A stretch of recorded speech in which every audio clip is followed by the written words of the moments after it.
Okay, good evening. My name is Mike Stager. I'll be starting off the discussion tonight for LaRouchePAC strategic discussion.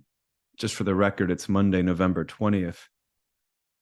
It is Thanksgiving week, and this is the uniquely American holiday, really inaugurated by people like George Washington and Abraham Lincoln. But it goes back. The story of the Pilgrims is not untrue. It's worth reading the trials and tribulations of the Pilgrims. They spent really 10 years trying to build a different kind of, and had a different conception of a colony they were building, and their tenacity to last that 10 years made it possible for the Massachusetts Bay Colony, John Winthrop, and others to kind of add on to that. That's not an irrelevant theme for the discussion tonight. We're going to have an interview with Mike Carr, who's kind of one of the space experts, with Keisha, in a dialogue on the implications of SpaceX's Starship. If you didn't know, it launched Saturday morning, despite all the naysayers in the mainstream news. It was a very successful launch. They made a number of adaptations to the launch facility, to the separation stage. All rockets, 33 Raptor rockets, fired effectively on the booster stage. They had hot separation, meaning the separation took place while the booster was still firing. So anyways, I don't need to cover all the details because Keisha and Mike will do that. Anyways, very successful launch. And really what Starship represents is expanding the horizons, much like the Massachusetts Bay Colony and the Pilgrims did 400 years ago, in terms of creating and expanding the horizons of Western and European civilization at that time, with the opportunity to establish a higher conception of identity. And that really is the key question. That was in the minds of the Pilgrims, in the minds of people involved in the Massachusetts Bay Colony, and certainly in the minds of people forming our nation. And that's really the kind of the main story tonight. So, as many of you know, we are surrounded with an increasingly chaotic world. The Russia-Ukraine situation, it looks like Russia may have that resolved. There's all kinds of pressure on Zelensky and the political dynamic in Kiev. I'm sure if you haven't looked, a brief glance on the internet, you'll quickly realize everybody from the New York Times to the Economist or whatever can see the writing on the wall for Zelensky and this whole idea of using Ukraine as an intervention or invasion into Russia. But then we have the Israel-Hamas situation. And there's arguments coming from both sides. You're seeing people, advocates for either side, advocating for the absolute use of violence, of murder, to justify the policies. Whether it's the people pro-Palestine that say it's occupation, they're the oppressed, Hamas has every right. And of course, Hamas advocates for the destruction of Israel. So Israel then has a right to use violence and destruction, and in a similar fashion to defend itself and its right to exist as a sovereign nation. And this is where we get into the kinds of, in my mind, far more direct expressions of the kind of dark age, not that we're heading towards. Lyndon LaRouche, as many of you may know, starting back in the 1960s, warned of a new global dark age, that the kind of cultural rot that was already becoming present, the idea that somehow the human mind could be replaced by computer artificial and brains, and that human beings could now operate like unfettered animals with in total hedonistic freedom, would somehow be the new cultural liberation. That this was the very seeds of a dark age scenario, and it would lead to the kinds of blunders and mistakes we've made in economic thinking, like globalization, financialization, gutting our industry and production. But he warned of it for a long time. Well, it's not as if we have to warn of it. And you see it most, not just in the conflicts, I'm not necessarily of a person that thinks we'll eliminate all conflict ever, but the arguments and justifications for the conflicts today, the level by which people are tolerating now the justification of using state violence, murder on a mass scale, the reasons that are justified are increasingly becoming more and more barbaric, less thought through, more vindictive, based on vengeance. Like we saw with 9/11, right? There was not a thought or contemplation of what happened on that day. Where did this come from? Colonel McGregor and others have stated, they were all inside the country. We had an immigration problem then, people inside our own country. But if you look at it and document it more in detail for 9/11, the people inside the country were also monitored by the FBI. In some cases were CIA contacts and were being funded by close allies. So the whole story, there's a reason why the Bush-Cheney administration, the neocons, didn't want contemplation about what happened, because it wouldn't have looked very good on their end. But the same can be true of Israel today. Israel at this point is rejecting a two-state solution. It is going for basically a one-state perspective. And many people on the pro-Israel side think that this is totally justified and that a two-state can never work. And that's been clear since 48 or 67 or 73. The problem is that letting Israel pursue that policy unfettered, as the Biden administration is doing, without any real moral regard for the longer-term consequences, could mean the very destruction of Israel over the coming generations. May not be tomorrow, may not be next year, may not even be in 10 years. But once you say Israel has the right to eradicate Palestine as a state, what will prevent, at some point, nations in that region from finding cause to say Israel no longer has a right to exist? Because you're saying that Israel's basis of existence, a declaration of them as a sovereign state, which came out of the United Nations in 1948, which of course is something that probably could never happen today and was entirely a British imperial policy. But it was declared as a nation, as was Palestine, neither of which were actual nations.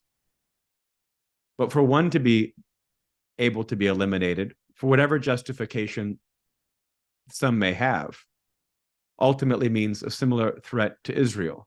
Now, that's not inevitable. But where this is coming from, and this level of state-sponsored terrorism, the ability to find an increasing number of young men to be deployed as kind of terrorist armies around the world, as we've seen now, and what we've seen just increase based on the US policy in the Middle East over the last 20, 30 years.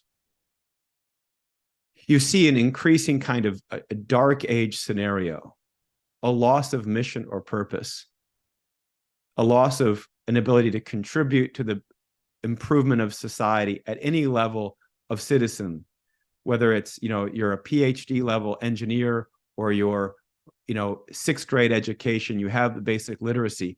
The principal basis of the ability for a nation or society to survive is to find ways of incorporating those people to make positive contributions to the overall well-being of that society. And the core aspect of modern civilization to accomplish that on a broad scale for rapid development of entire nations has been manufacturing and production. This is what's been ripped out. This is what's been destroyed as an overall policy. And it's been replaced, as I mentioned, and as Lyndon LaRouche recognized 50, 60 years ago, it was replaced with a cultural outlook, which can be said as nothing less than satanic. Now, it's not just in the Middle East where these policies have been occurring or having their effect on unemployed young men, lack of mission and purpose. A third of young men in the United States without college degrees, a third of young men 25 to 39 are unemployed in the United States. These are staggering numbers. And the reason why, one, you could say drug addiction or all these other purposes, they don't find it's necessary. They don't find a reason to get up and go contribute to do something. This is a failure of leadership, and it's a failure of leadership for generations. For 75 years, we've had a regime in the United States, and really it's a regime outside the United States. It's a regime outside any nation that has looked to prey upon nations and create this kind of global dark age scenario to undermine the sense of mission, the sense of purpose of the society. So the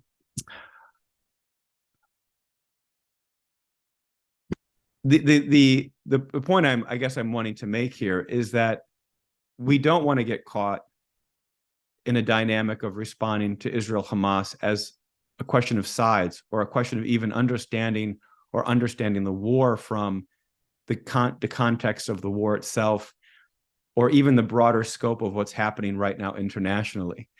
We have to see the danger of world war, whether it's Russia, Ukraine, whether it's Israel, Palestine, whether it's in China over Taiwan, or some other undefined off the radar area, is that the threat is coming from this kind of collapse in a sense of human identity.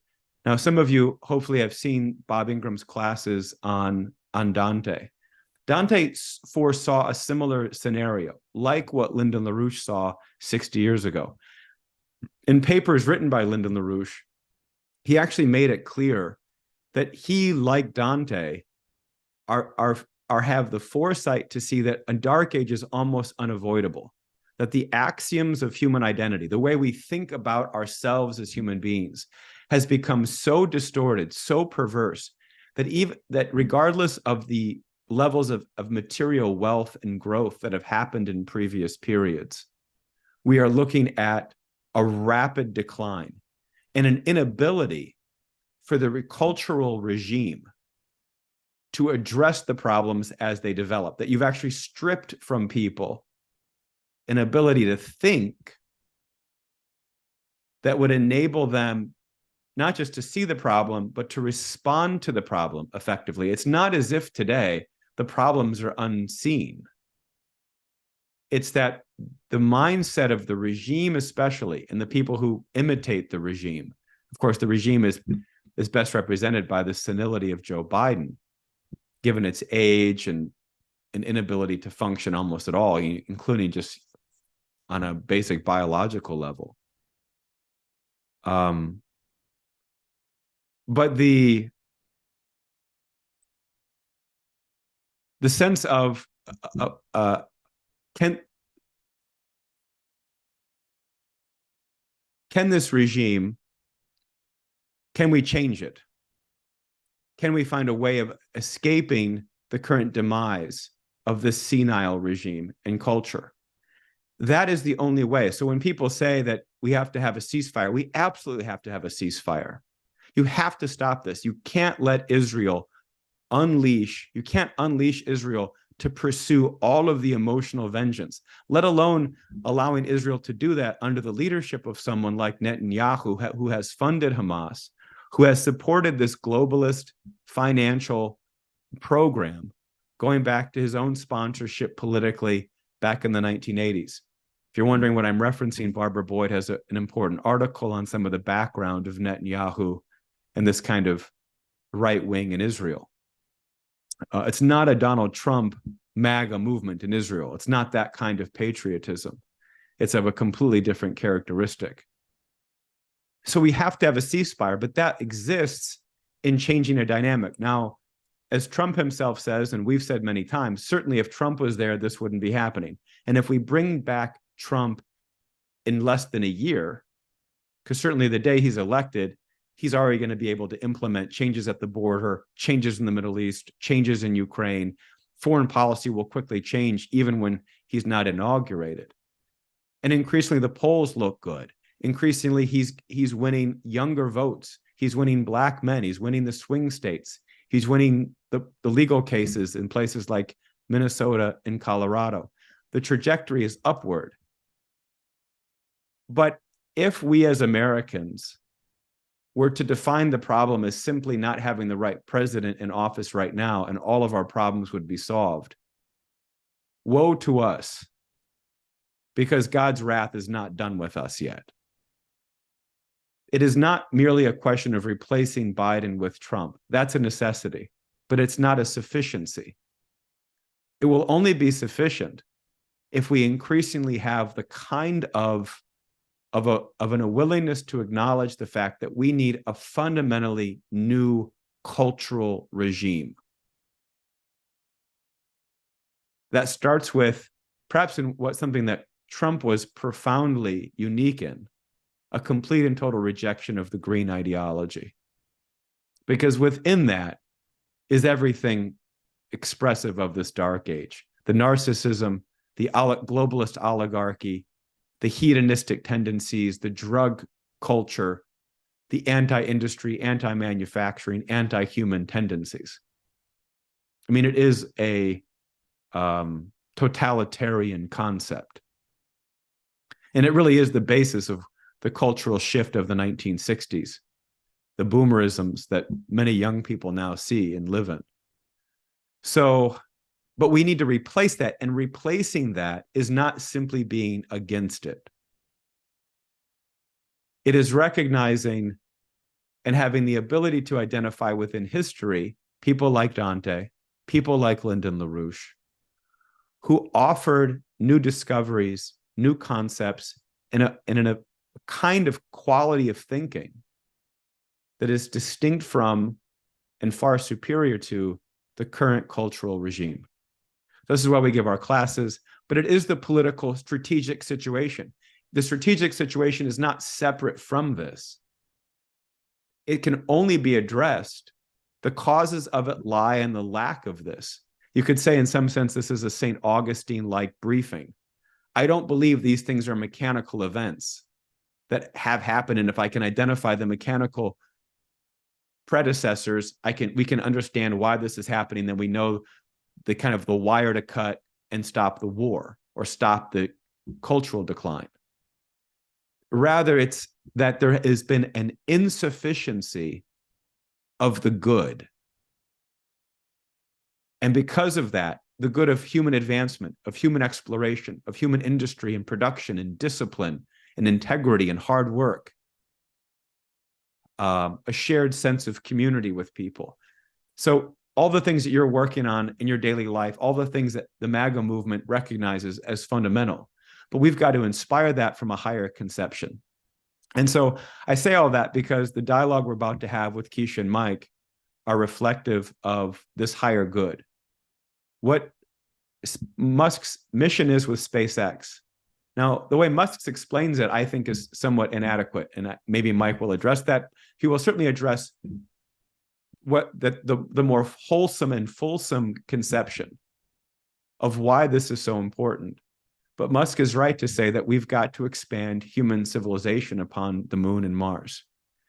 And that's certainly the kinds of ways of thinking that need to become kind of the integral part of every aspect of how we view human economy, our society, and culture. And if we do, I'm nearly certain many of these wars, many of these conflicts, or the threat of them expanding into world war or nuclear war, will be immediately shifted into something much more limited, much more solvable, and that we inspire a culture of hope within much of mankind. So that's my introduction. At that point, I'll hand it over to Keisha and Mike and let you guys take it away.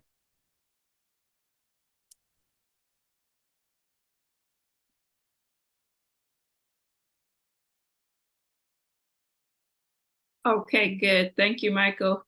Mike, I'm going to bring you here, my car. 1 second.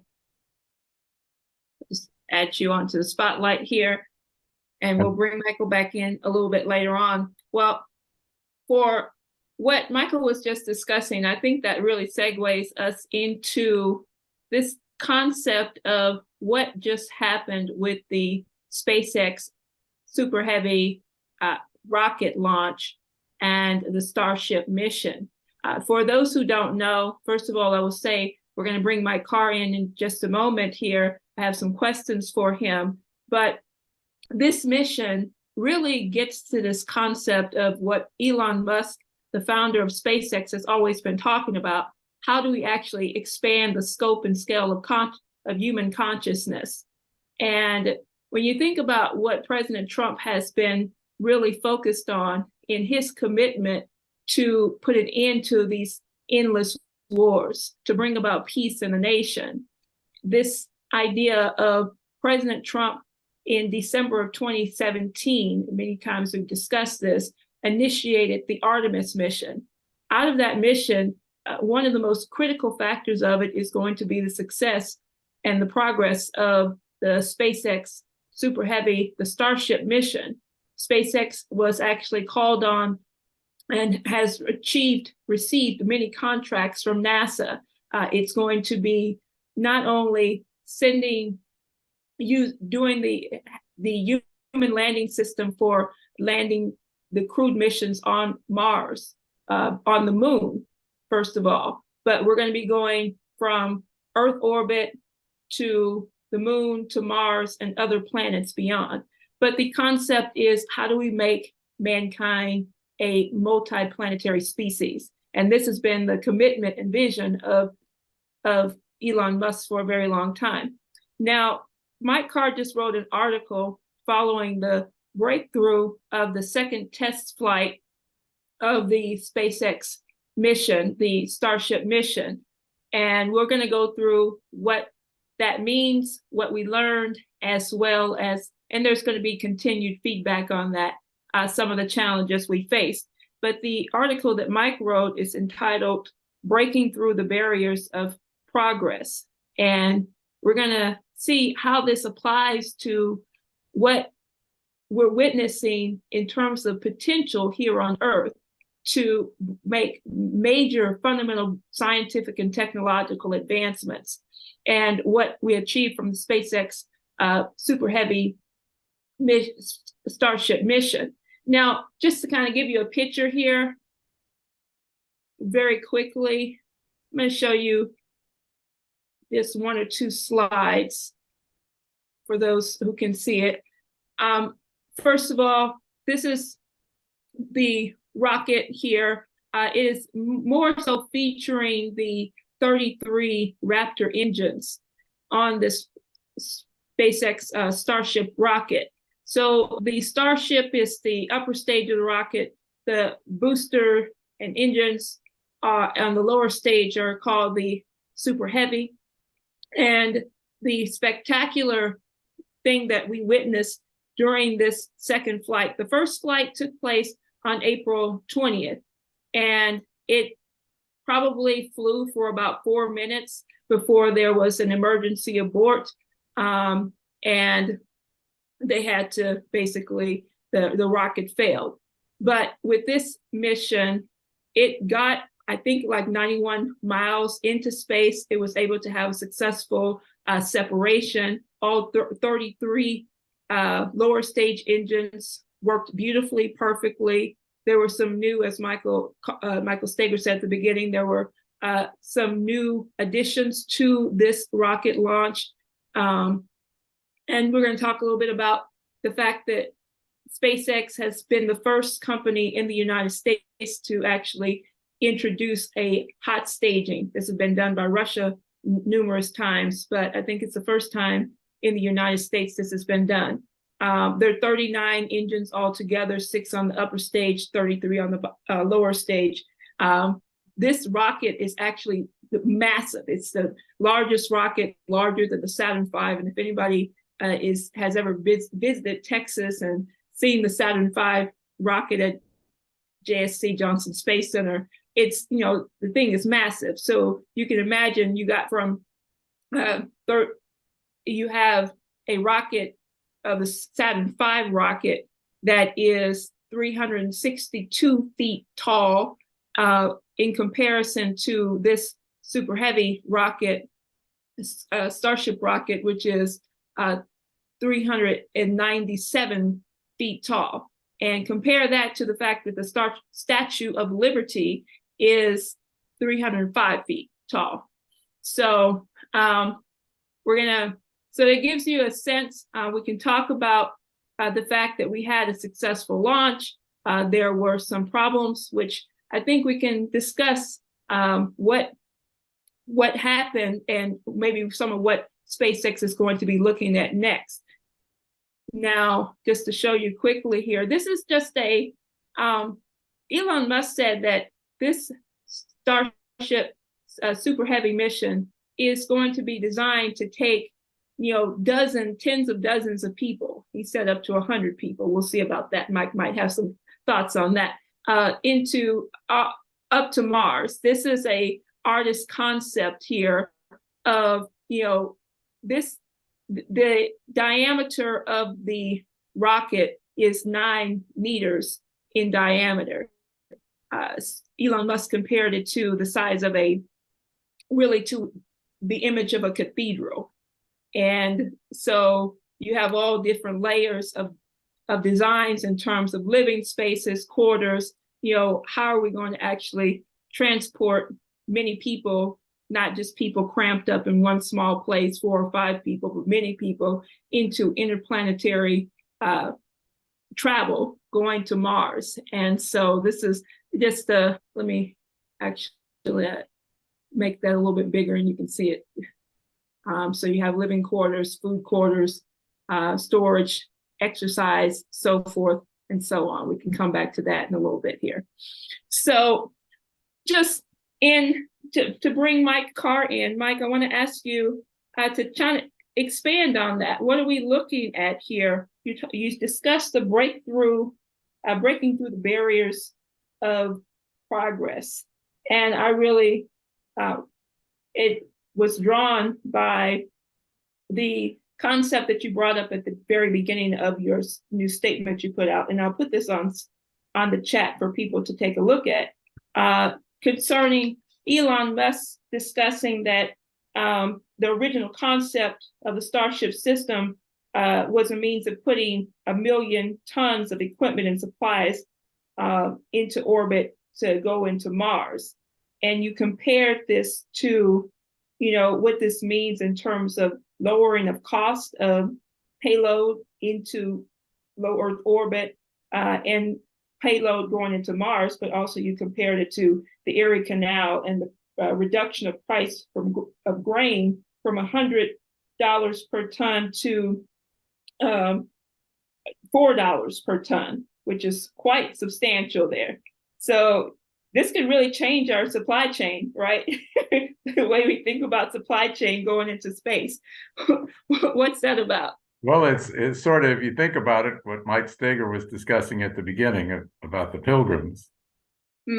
There's more than 100 years between Columbus and his first voyages to the New World, and 1620, 1621, when the Pilgrims decided to come over. But that's a big change, because exploration is one thing, but when you actually decide that you're gonna try to stake out a place to live and a way to live on a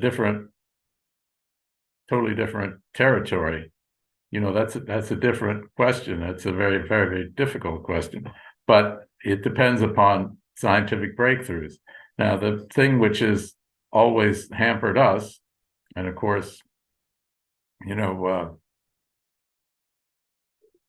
back to Wernher von Braun and some of the people who came over from Germany had ideas about, going to Mars and developing, Selenopolis, the famous idea of Kraft Erika on the moon, and then moving from the moon to Mars. So they've had this idea for a long time, but we did not have, well, first off, we didn't have the political commitment. So when LaRouche made it a national campaign of his presidential race in 1988, that he wanted the United States to commit itself to putting a city on Mars in 40 years, that people thought that was totally wild, totally crazy, but it created a field in which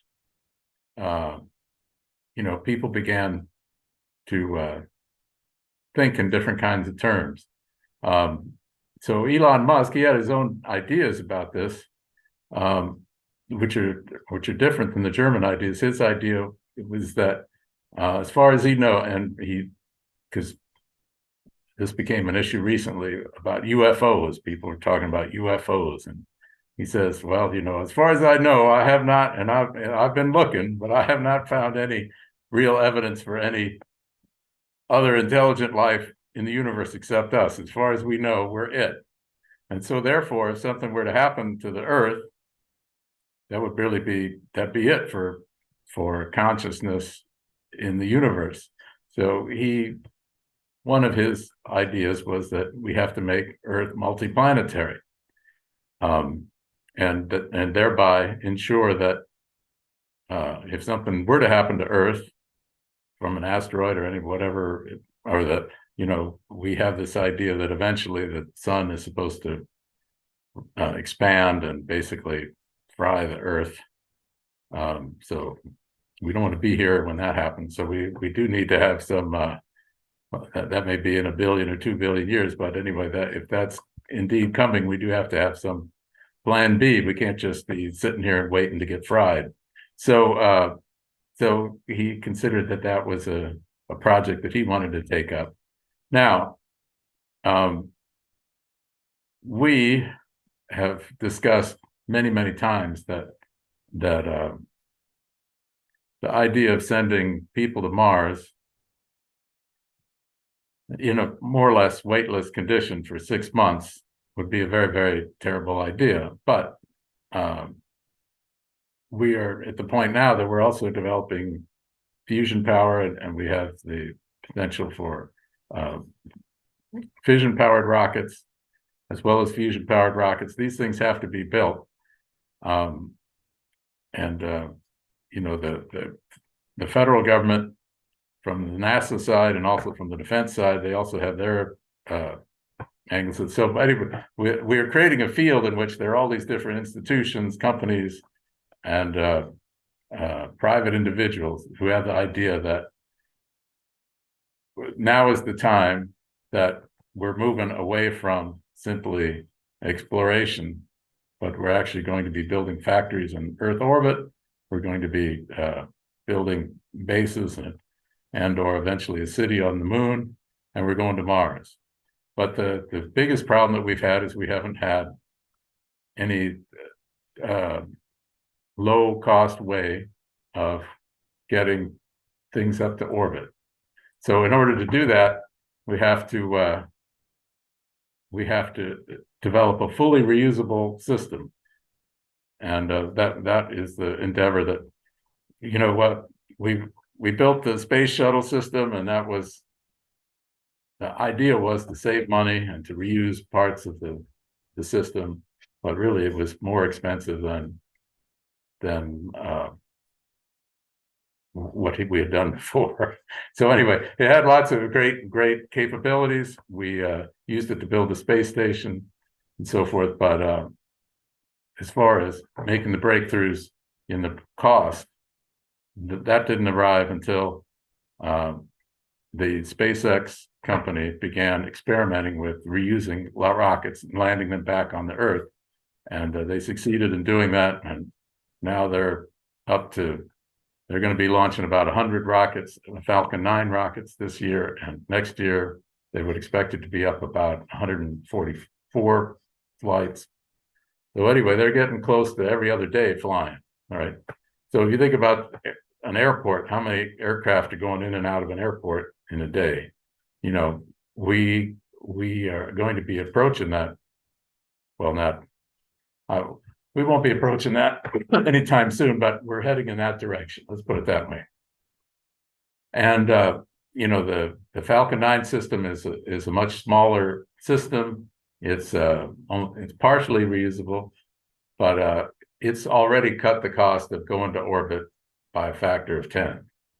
So this completely reusable system, massive, twice the thrust and capability of, say, the Saturn V or the Space Launch System. This system that they're developing is the key to being able to actually build civilization on the moon or civilization on Mars. And well, there are other things that go along with it, but the first thing is to get to Earth orbit. Getting to Earth orbit is like 98% of the effort involved in going to the moon or going to Mars. It's just a huge, huge, difficult problem. So what was proved on Saturday was that we have a rocket which can do what we say it needs to do. Okay, it's got the power to deliver the payload to orbit. Now we have to develop the ability to reuse it. You know, the first stage was in the process of returning back towards the Gulf of Mexico when it had some problem. You know, you have to realize that you have this giant metal tank, and there's all kinds of liquids in there, tons of liquids still, and they're sloshing around, and you have to figure out how to organize things so that you don't get empty gas instead of liquid going into the engines.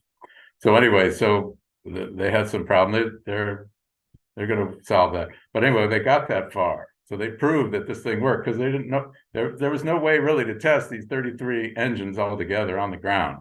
And the last time it fired, it destroyed the launch pad system, and the concrete and rocks and other debris got into the engines and destroyed several of the engines. And they developed the water deluge system to try to help. Right. Well, they've been working all these things over time, but they introduced this water deluge system, and they also armored the platform much more so than it had been armored previously. So anyway, so they did a huge amount of work, about 1,000 different changes between the flight in April to this flight on Saturday. So we proved that, and we also proved that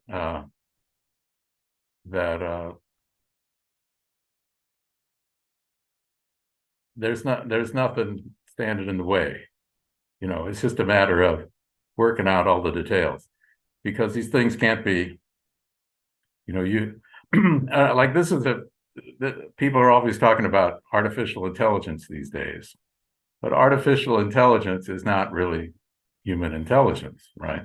It's sort of like you're developing a system which is designed to handle all of the things which are known. Okay, you assume a whole bunch of things, and then you reorganize how you handle those assumptions, but you're not creating anything new.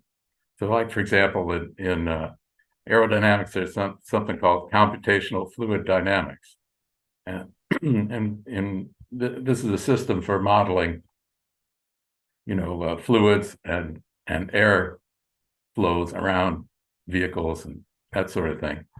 But there are certain things that you can't figure out unless you go out and actually play with it and test it.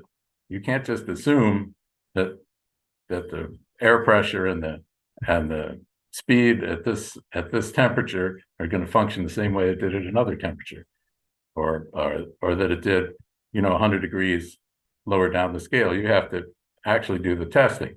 So that's the beauty of what SpaceX has been doing, and other companies that Elon Musk founded. They do the same sort of thing. They're constantly experimenting and trying to figure out new approaches to solve problems. But we now have the capability where we're going to the moon and Mars. So now the people for 100 years from now, they're going to look back and they say, well, yeah, back in the 2020s, man finally was able to break out of the low Earth orbit domain, and to actually begin the process of spreading civilization away from the Earth and spreading humanity and civilization out into the solar system for starters. Exactly. I'm going to bring others in here in just a moment. I have maybe 2 more questions for you briefly, but I want to just let people know, why don't you, if that if you would like to get into the discussion, first of all, if you want to type some of your questions into the queue, I can ask them to Mike. Otherwise, in just a few moments, if you want to ask the question live, then you will press *6 to unmute, *9 to raise your hand, and *6 to unmute yourself when you're called on. I think most people know the routine. When you're called on, just say your first name and where you're calling from. And if you do ask me a question, ask the question in the queue, make it simple so I don't have to read like 3 paragraphs before I get to the question. Thank you.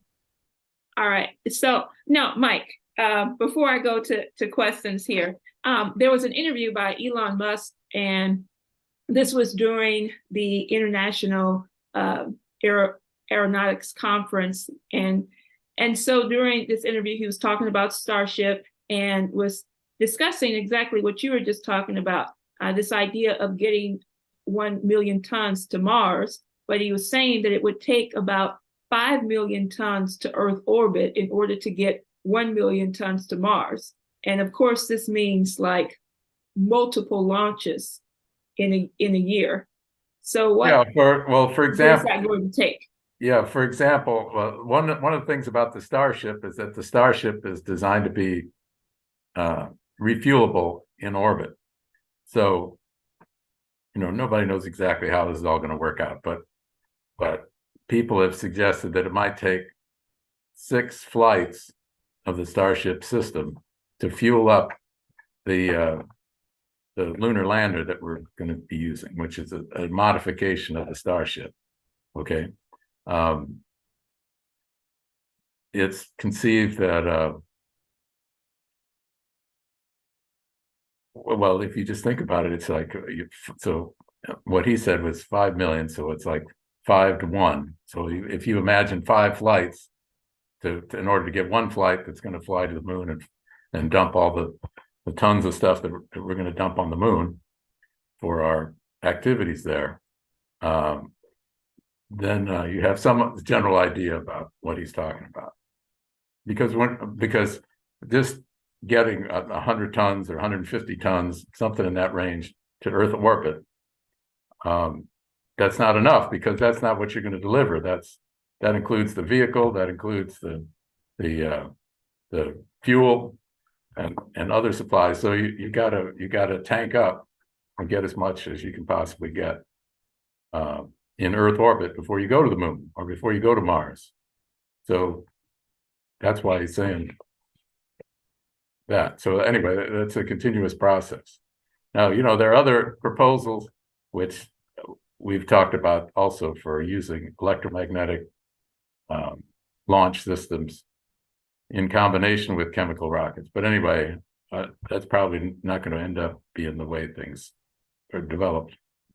But this will work, and it's a big leap. Okay, that's great.